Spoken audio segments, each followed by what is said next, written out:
ئێوارەتان باش بینەرانی زاری کرمانجی لە هۆڵی بۆنەکانم لە سنتەری قەزانی ئەوەندی سۆران لێرە مەراسیمێک بەڕێوە دەچێت بۆ ناساندنی 14 کتێب گەر هاوکارم دیمەنەکان بگوازێتەوە. ئێرە هۆڵی ئیدارەی سەربەخۆی سۆرانە بەڕێوەبەرایەتی مەراسیمی ناساندنی 14 کتێب لە بڵاوکراوەکانی بەڕێوەبەرایەتی ڕاگەاندنی چاپ و بڵاوکردنەوەی سۆران.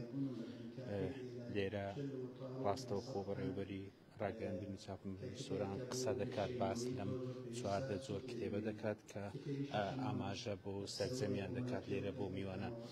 هاوکات لەژێر چاودێری و سەرپەرشتی هەڵگوڕ شێخ نەجیب سەرپەرشتیاری ئیدارەی سەربەخۆی سۆران ئەم مەراسیمە بەڕێوەچێت ژمارێکی زۆر لە میوانانی حیزبی و حکومی و بەڕێوەبەری سەرجەم فەرمانگە و دامەزراوەکانی حکوومەت لە سنووری ئیدارەی سەربەخۆی سۆران بوونی هەیە. بەشێکی زۆر لەو کتێبانەی کە چاپکراون لە سنووری ئیدارەی سەربەخۆی سۆران و 14 کتێبانە کە یەکێک لەو 14 کتێبانەی کە ئێستادا بەڕێوەبەری چاپ و بڵاوکراوەکانی سۆران ئاماژەی پێ دەکات کتێبی پێکەوە ژیانە کە لە سنووری ئیدارەی سەربەخۆی سۆران چاپکراوە. دواتر لە کۆتایی هاتنی مەراسیمەکەدا کتێبی ڕێبەری دروست نووسین بۆ نووسراوە فەرمیەکان دابەش دەکرێت بە سەرجەم بەڕێوەبەری فەرمانگە و دامەزراوەکان لە سنووری ئیدارەی سەربەخۆی سۆران. هەر چاڵێکێکی ڕۆشنبیری لەم دەبەرە ئەنجامدراویتن تێرەدا باسکرایە کتێبێکی زۆر بەسوودە و دەتوانین سوود دەبینین. کتێبی دوهەممان ئەحسان دووری پاشا ڕۆلی سیاسی و سەربازیان سەرکردە کوردەیە کە تێدا باسکرایە. زۆر کتێبمان هەنە بەو شێوە، بەڵام ئەم کتێبە جیاوازە. جیاوازیەکەش لەوەیدایە زۆر لە دیوە شارەوەکانی ژیانیان کەڵە پیاوەی کورد تێدا باسکراوە.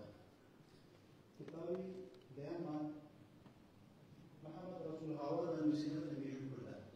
ئەوەش باسی نووسینی کورد دەکات بۆ شێوازی نووسینەوەی ئەم مێژوو نووسە. کتێبی حکایەتی کوردیە کە مامۆستا هونەر نووسیوە. ئەم کتێبە ئەتوانێت بیتە یارمەتیدەرێک بۆ قوتابیانی زانکۆ کە بتوانین بەحسی خۆیان لەسەر ئامادە بکەن و کتێبێکی مەنهەجیە. کتێبی دوازدەهەمان کتێبێکی زانستیە کە توانیمان بێژگە لە بابەتی ئەدەبی مێژووی بابەتی پزیشکی بینی لە ناوبەکە ژیانکردن لەگەڵ شێرپەنجەیە. ئەوانەی کە تووشی شێرپەنجە بوون چ سەرەدەرێک بکەن ژیانی خۆیان و ئەوانە چۆن بتوانین ڕێگیری بکەین لە تووشبین بە شێرپەنجە. کتێبی سێزدەهەم کە ئەخیر کتاب نییە، کتێبێک دوێ بەس ئەو کتابەی پێم باشە کەمێک ڕوونکردنەوە لەسەری ئەگەر بڕۆین بۆ کتابی چواردەهەم ئەلفوبێی کوردی بە ناوی سەبالە. سەبالە کەلیمەکی ڕەسەنی کوردیە کە ئێستا وا بزانم لە ناومان تەقریبەن نەمایە. سەبالە بەو گەنم و مەسەلەن نووک و ئەو شتانە کە ئەدوین گردێکی بچووک دروست دەبێت پێ ئەڵێ سەبالە. ئەوەش بەو ناوێتە مامۆستا ڕەشید سەفتی ئەو کتێبەی نووسیە و کتێبێکی زۆر زۆر بەسوودە بە شێوەزاری دەوەری بارزان نووسیە. هەلوەستێکمان هەبوو لەسەر کتێبی سێزدەهەم کە دووبارە پێم خۆشە لێرە باز بکەم. ئەم کتێبە لە نووسینی مامۆستا محەممەد تەها شێخانیە کە ئەتوانین بە پێشکەشکردنیان کتابە بە تەواوی بەرەبەتی گشتیەکانی ئیدارەی سەربەخۆی سۆران و مدیریەتەکان و فەرمانگەکان بتوانین شێوازێکی نووسینی نووسرا فەرمیەکان ڕێک بێخین کە بە یەک کلیشە و یەک فۆنت و یەک سایز هەموو دایرەکان بتوانن ڕێک بێخین بە یەک شکلەوە هەموو نووسراوەکان و فۆنتەوە باس لە هەڵەکان کردا و شێوازە نووسین. ئەم کتێبە زۆر زۆر بەسوودە و بە هەموو فەرمانگەکان و بەرەبەتە گشتیەکان بە خۆڕایی پێشکەش دەکرێت و هیوای ئەوەی بتوانین ماوەیەکی کورت شێوازی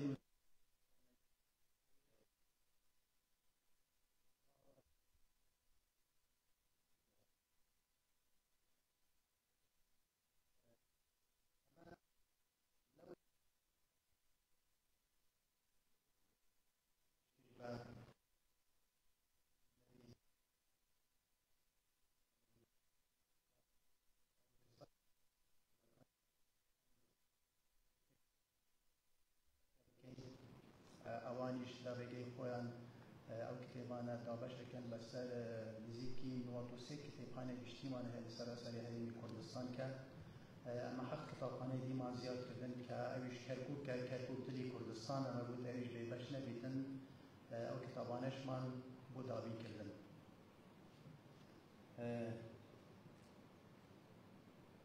کتێبخانە گشتەکان ئەتوانین بڵێن لە هەولێر و دووک و سلێمانی هەولێر و حەلەبجە و کەرکووکن کە کوی گشتی ژمارەکانیان ئەبیتە 100 کتێبخانەی گشتی.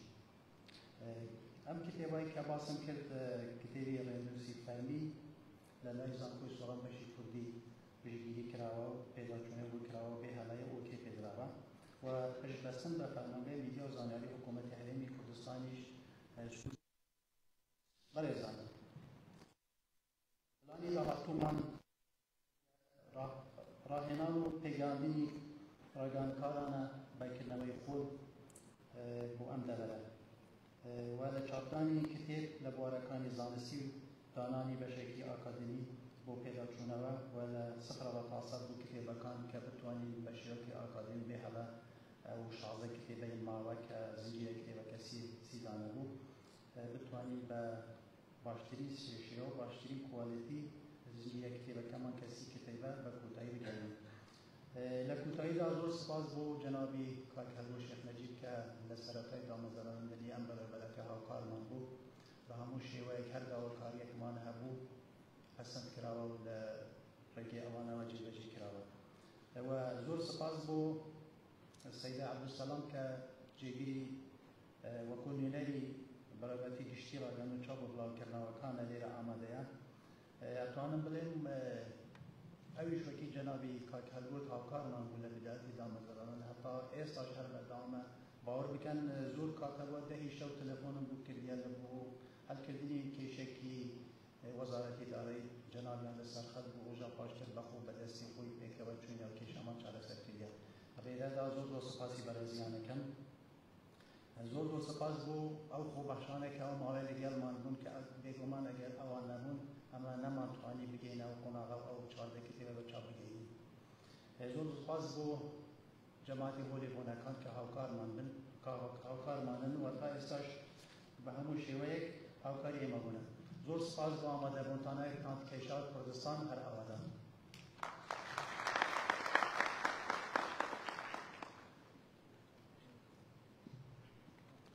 زۆر سپاس بۆ بەڕێز سەرهێم و پەیوە و یەشەژی نوکەشی دڵخوازێ ji بەڕێز هەلوو شێخ نەجیب سەرپەرشتیاری ئیدارە سەربەخۆوە سۆڕان دەکەین کەرەمکە بۆ پێشکەشکردنا پەیوە خۆ.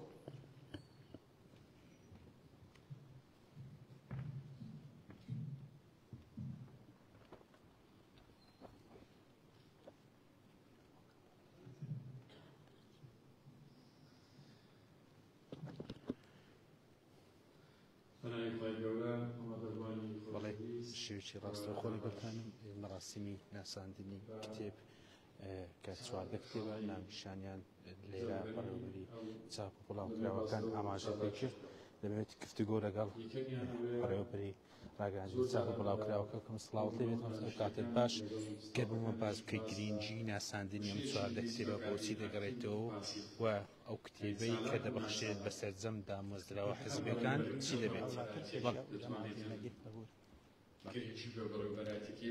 ئەمە توانیمان بۆ ماوەیەکی کورت بۆ ماوەی 7 مانگ 14 کتێبی نووسەران و ئەدیبانی ئەو دەبارە بە چاپ بگەینین و گرنگی ئاماژمان لەوەیە کە بتوانین خزمەتی ئەدەبی و ڕۆشنبیری پێشکەش بە خوێنەران و ئەدیبانی لەوە بکەین. ئەو کتابانێک کە لێرە چاپە بن هەموویان هەر یەکەودانێک بۆ کتێبخانە گشتیەکانی سەراسەری هەرێم وەکو دیاری پێشکەش بکەین و ئامانجمانیشی بەو بابەتە ئەوەیە کە کتێبخانە گشتیەکان دەوڵەمەند بکرێن و هاندەرێک بین بۆ ئەوەیە کە هەر کەسە کتێبێکی هەیە بۆ بە چاپ بگەینین و هەر کەسیش کە نووسەری بتوانێت بنووسی کتێبێکی چاپ بگەین هەر کیمە و مافیمە ئەوەیە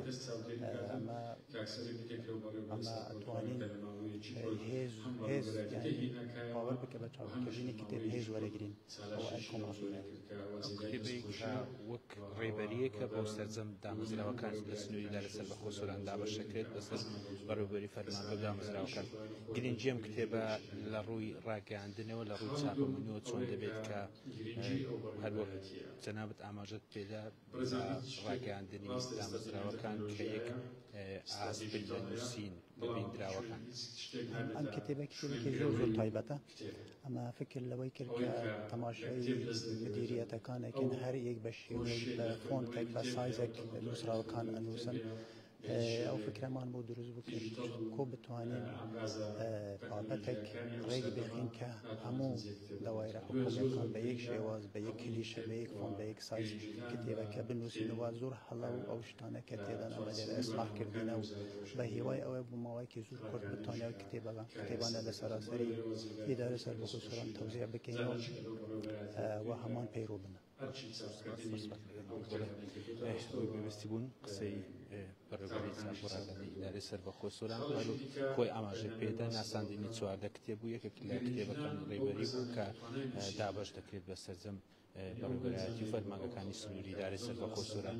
ژمارەی ئەو کتێبانەی دیکەش کە لە سنووری ئیدارەی سەربەخۆ سۆران چاپکراون ئەم کتێبانەی کە چاپکراون ژمارەیان 14 کتێب بوو کە لە کتێبی جۆراجۆر لە خۆ دەگرێت و هەروەک ئاماژە پێدا بۆ یەکەمین جارە لە سنووری ئیدارەی سەربەخۆ سۆران دوای کرانەوەی ئیدارەی سەربەخۆ سۆران و دوای کرانەوەی ئەم بەڕێوەبەرایەتیە کە لە سنووری ئیدارەی سەربەخۆ سۆران کتێب چاپ بکرێت و کتێبێکیش تایبەت بە دامەزراوەکان لە سنووری ئیدارەی سەربەخۆ سۆران دابەش